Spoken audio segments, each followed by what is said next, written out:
अभी अगर हम नेतन्याहू की अगर बात करें, तो नेतन्याहू कहीं पर भी किसी भी जगह कुछ नहीं है, कहीं नहीं टिकते अगर यूएस साथ छोड़ देता है। हम्म। उसका एक रीजन और भी है।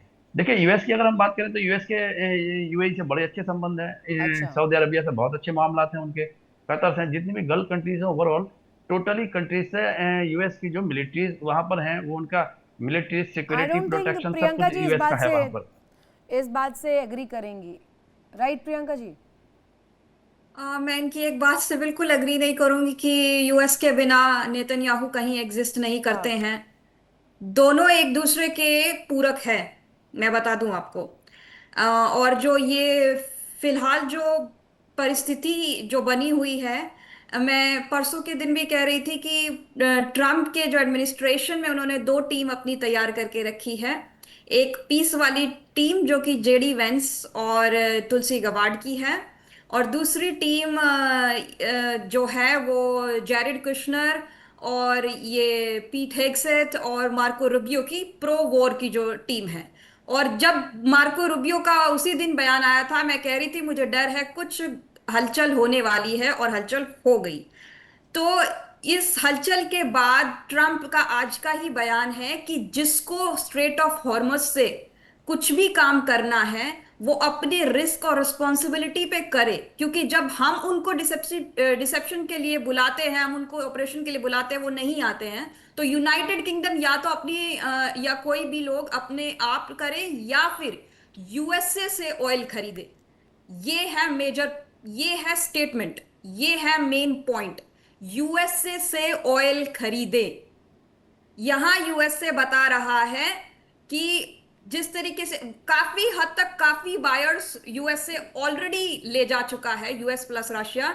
और ये जो पॉइंट है, यही है प्रियंका, मेन बट वो पॉइंट। जो सपोर्ट मिलता है, चाहे सैटेलाइट सपोर्ट हो, अमेरिकन फोर्सेस के लिए अगर मैं पूछूं, वो फोर्सेस का सपोर्ट हो, सेना का सपोर्ट हो, उन तमाम सपोर्ट को अगर एक का कटघरे में रख दें, तो उसमें क्या इफेक्ट नहीं पड़ेगा इसराइल को अमेरिका के अगेंस्ट चलने का, पैरेलली ना चलने का?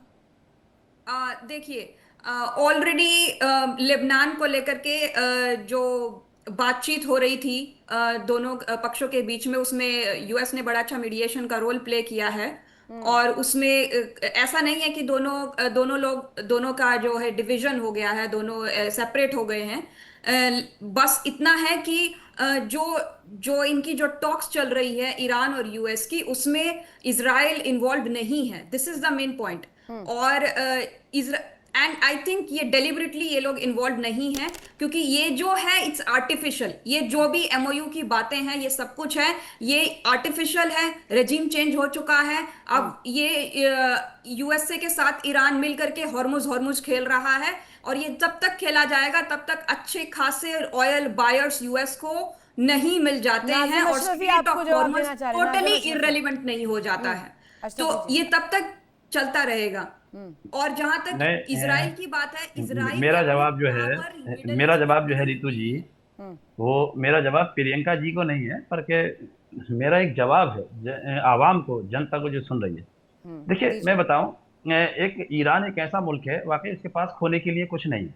उसके पास जो भी कुछ है, उसकी जमीन, धन, जायदाद, दौलत, सब कुछ उसके पास हॉर्मुज स्टेट है। वही उसका है सब कुछ, और वही एक उसका पॉइंट है जहां से वो थोड़ी बहुत स्ट्रांगनेस उसे मिल सकती है, या वो उसको मान के चल रहा है। अच्छा, उसका ये है कि वो आत्मरक्षा, मतलब अपने आप को खुसूसी तौर पर हिफाजत करना, और किसी से जंग लड़ना, दोनों अलग चीजें हैं। वो जंग नहीं लड़ रहा ईरान किसी से, वो अपने आप की हिफाजत करने के चक्कर में। हाँ, अगर फिर किसी को ज्यादा आप तंग करेंगे तो वो तो करेगा ही। अभी ये जैसे नहीं कोई मौलाना कहता साहब, है कि साहब आप ईरान को पनामा उसने पे खींच अटैक लिया, करके, इसराइल ने। आप अब पनामा के शिप पे अब अटैक करके, सिंगापुर के अब शिप पे प्रियंका जी, अटैक मैं नहीं करके बोला था ना कौन आपके सी बीच में। अब आप मेरी बात सुन लीजिए तो शायद बहुत पावर अच्छा मूव लगेगा आपको। करना अब मैं नहीं चाहते बोला हैं? था ना। आप जो भी बोल रहे थे मैं तो सुन ही रहा था, तो सुन लीजिए, आप बाद में कहिएगा अपनी बात। मेरे कहने का मतलब यह है कि ईरान अगर दोनों मुल्कों से मिलकर, मतलब यूएस और इजराइल दोनों से मिलकर वो लड़ा, जबकि उसकी लड़ने का इतना हिसाब था नहीं, ये सारे लोग जानते हैं, मैं अकेला नहीं कह रहा हूँ। सारे पैनलिस्ट भी जानते हो, और ऑल ओवर वर्ल्ड जितने भी स्पेशलिस्ट हैं वो सारे इस चीज को जानते हैं कि ईरान यूएस के मुकाबले बहुत कमजोर है।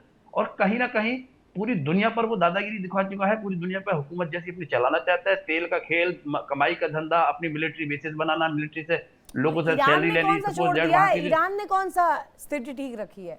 ईरान ने कहा इंसानियत नहीं, दिखाई है, नहीं, उसने भी तो हॉर्मूज को रोक दिया। ठीक है, आपके ईरान ने रीजंस हो इंसानियत की बात सकते हैं की है। प्रो, देखिए, ईरान आपके पहले रीजंस पीटा हो है। सकते हैं, राइट टेकन, बट आपने भी तो हॉर्मूज बंद किया ना। ईरान ने भी तो हॉर्मूज बंद किया, उससे तमाम अर्थव्यवस्थाएं जो असर पड़ा है उसका क्या, उसे कैसे आप फेयर बता सकते हैं? एक प्रश्न मेरा संजीत सर आपसे, टेक्निकली ये जो गेम चल रहा है डिप्लोमेटिक तौर पर अगर देखें तो क्या फेयर है डोनाल्ड ट्रंप के लिए? क्योंकि नेतन्याहू के साथ बिना कहे अगर अमेरिका ने उसका साथ दिया, जंग में शुरू किया, और अब जब बात समझौते को लेकर के या XYZ को लेकर हो रही है तो नेतन्याहू ने साथ देने से इनकार कर दिया, एकला चलो। नहीं, देखिए आप, मैंने आपको जैसे पहले बताया था, बेंजामिन नेतन्याहू साहब की मजबूरी है, उनको अकेला चलना पड़ेगा। क्योंकि उनको इसलिए चलना पड़ेगा क्योंकि उनके अस्तित्व का सवाल है। अगर आप लेबनान और इजराइल का जो है वहां पे सेटलमेंट करा रहे हैं अमेरिका में, उसमें हिजबुल्लाह शामिल नहीं है, तो आप मुझे बताइए पीस डील कैसे हो जाएगी? मेमोरेंडम ऑफ अंडरस्टैंडिंग ईरान और यूएसए का होता है, उसमें इजराइल शामिल नहीं, तो कैसे कोई भी चीज वहां पे शांति स्थापित हो सकती? शांति स्थापित नहीं होगी। और ये इजराइल को पता है कि हिजबुल्लाह उसके ऊपर हमला करता रहेगा। लड़ाई इस बारी जो हुई थी वो इजराइल ने तो सर हिजबुल्लाह के लिया ऊपर तो नहीं की थी। लेबनान के केस में तो लिया। हाँ प्लीज कंप्लीट कीजिए। हाँ, हिजबुल्लाह ने हमला किया था इजराइल के ऊपर, और उसके बाद हिजबुल्लाह जो जितना नदर इजराइल है वहां पे जो विलेजेस है, सेटलमेंट है, उसके ऊपर बार बार ड्रोन से रॉकेट से हमला करता है। तो उसमें इजराइल की ये मजबूरी है कि वो उस थ्रेट को खत्म करे, और उस थ्रेट को खत्म करने के लिए उसने जो सदर्न लेबनान में लिटानी रिवर तक अपना जो उसको ऑक्यूपाई किया हुआ है, तो ये इजराइल की मजबूरी है कि उसको लड़ना पड़ेगा। अगर वो नहीं लड़ेगा तो हमास दोबारा एक्टिव हो जाएगा, हिजबुल्लाह दोबारा एक्टिव हो जाएगा। अमेरिका तो मेमोरेंडम ऑफ अंडरस्टैंडिंग साइन करके निकल लेगा, भुगतेगा कौन? इजराइल। तो इसलिए इजराइल की मजबूरी है कि उसको बेंजामिन नेतन्याहू को ये लड़ाई हिजबुल्लाह के अगेंस्ट जारी रखनी पड़ेगी। अगर हिजबुल्लाह कल फायरिंग करनी बंद कर देता है, रॉकेट मारने बंद कर देता है, तो इजराइल भी बंद कर देगा। तो ये तो लड़ाई सीज फायर हुआ ना सर इजराइल और लेबनान के बीच, उसके बाद भी तो हमले हुए, वो भी तो हमने देखा ना, उसे भी तो सम्मान नहीं दिया।